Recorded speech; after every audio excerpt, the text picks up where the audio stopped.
Communist সুলভ আপনি ধরেন এদের ঘরের বাইরে হয়তো মমতা ব্যানার্জির ছবি টাঙানো থাকে, ভিতরে ঢুকে দেখবেন কার্ল মার্ক্সের ছবি টাঙানো। নাম ধরে বলছে, নাম ধরে বলছে। বললাম তো, ওর নিজের নাম বদল করেছে, ওর ব্রাত্য বসু নেই, ভিত্ত মন্ত্রী টিকিট যদি কেটে দেয় আইপ্যাক, ওই জন্য এসব শুভেন্দুদা, কৃষ্ণনগরে এর মধ্যে মায়ের মৃত্যুর পর চক্ষুদান করায় স্থানীয়দের অভিযোগে একজনকে পরিবার শুদ্ধ গ্রেফতার করা হয়েছিল।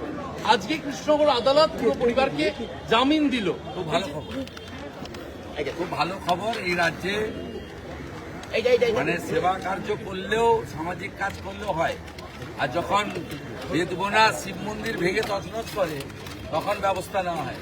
এটা হচ্ছে এই রাজ্য। আর বেলডাঙ্গার দাঙ্গাবাজদের আটকানোর জন্য সুপ্রিম কোর্টে যায় এই রাজ্য সরকার, এসএলপি করে। হেফাজতে পেল না ঘটনা যে মা মেয়েকে হেনস্থা করেছে শুধুমাত্র মানে মালা জমেছে, এটা কিভাবে দেখছেন?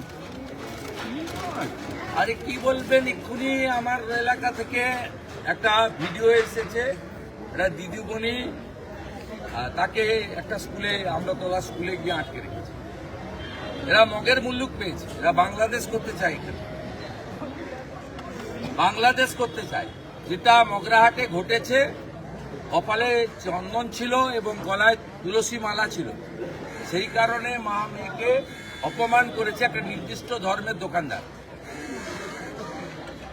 এখন তো মনে হচ্ছে কৌস্তব বাগচিরা ঠিক কথাই বলেছে যে হিন্দুদেরও দেখে শুনে কেনা বেচা করতে হবে। আমি বলছি না, এই মগরাহাটের ঘটনা বলছে যে হিন্দুদেরও হিন্দু ভাই ভাই সব জায়গায় করতে হবে। যদি হিন্দু মহিলা আর তার মেয়ে কপালে চন্দন আর গলায় তুলসীর জন্য তাকে ধার ধাক্কা খেতে হয় একটা অন্য সম্প্রদায়ের ব্যবসায়ীর কাছ থেকে, তাহলে তো অ্যাডভোকেট কৌস্তবরা খুব একটা ভুল বলেনি। যারা হইচই করছিল তার উত্তর দিন। যারা বলছিলেন যে সব জায়গায় ধর্মীয় মেরুকরণ, কারা করছে দেখুন। এদের পুলিশ কিছু করবে না, এদের হেলমেট লাগে না। আমাদের হিন্দু ছেলেদের হেলমেট না থাকলে 1000 টাকা চাঁদা দিতে হয় মমতাকে, আর এদের হেলমেট লাগে না। কলকাতায় ঘুরবেন, দেখে আসবেন। জন্মের আগেই বার্থ সার্টিফিকেট দিয়ে দেওয়া হচ্ছে। পুনে পুলিশের দাবি মত্ত অবস্থায় বিবাদের জেরে মৃত্যু। অভিষেক কাল যাচ্ছেন পুরুলিয়া, সেই পরিযায়ী পরিবারের সঙ্গে দেখা করতে। কোনো লাভ হবে না। পুরুলিয়ায় 9-0 হবে, পুরুলিয়ায় 9-0 হবে, হারবেন। পুরুলিয়া মুর্শিদাবাদ নয়, ওখানে হিন্দু এবং আদিবাসীদের সংখ্যা 90% বেশি।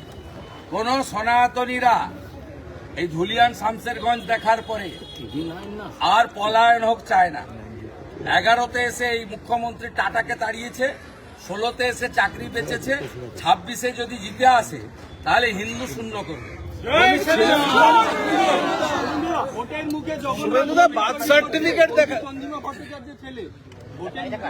জয় জগন্নাথ,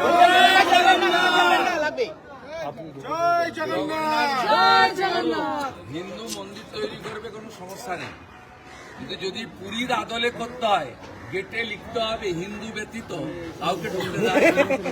দম আছে তৃণমূলে?